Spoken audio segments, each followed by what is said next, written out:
Bonjour.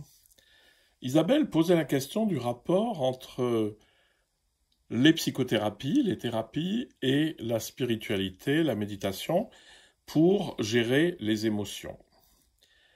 Euh, Ce qu'il faut comprendre, c'est que les thérapies psychologiques et la spiritualité ne travaillent pas au même niveau.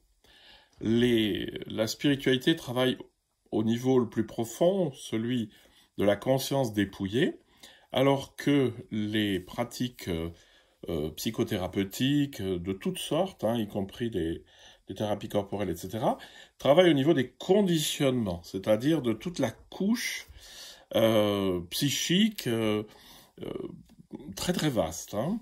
Mais en fait, on n'est pas tout à fait au même niveau.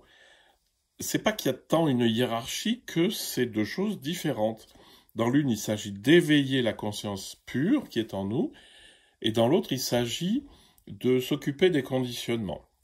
Alors, dans le cas des psychothérapies, on essaye de s'attaquer directement au conditionnement, de le voir, de voir sa cause et de voir comment on pourrait l'améliorer. Il y a beaucoup de techniques là-dessus, toutes plus intelligentes les unes que les autres, il n'y a vraiment aucun souci.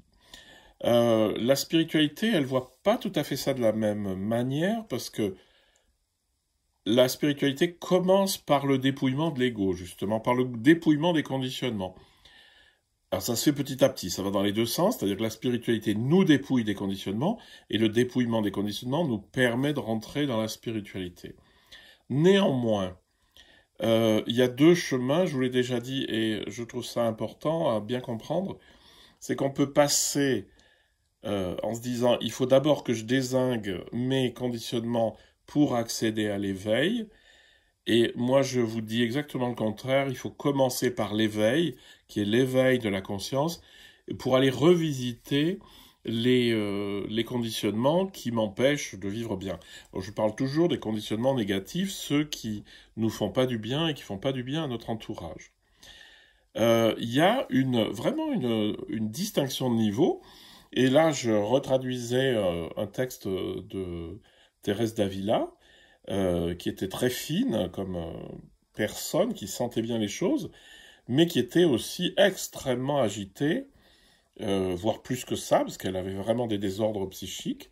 Et à un moment donné, elle décrit très très bien son état intérieur, donc la tête pleine de saloperies, elle parle de cataractes, de milliers d'oiseaux qui chantent et d'autres sifflements. Et elle dit que ça l'empêche pas d'être posée dans le calme intérieur et dans la présence à Dieu. Enfin, c'est comme ça qu'elle le dit.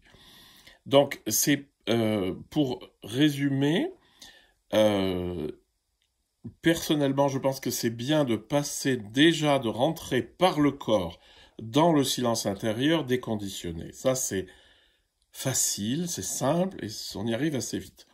Et à partir de là, à partir du bien, de la bienveillance qui jaillit de cet état, on peut aller revisiter tout ce qui nous conditionne. Et d'ailleurs, le Yoga Sutra dira, la pratique du fond aimant, nous déconditionne, elle brûle les conditionnements.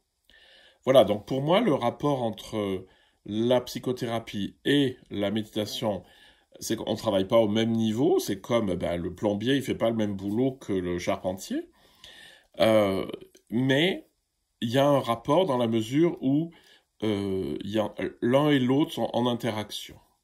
Voilà, j'espère que j'aurai été un peu clair.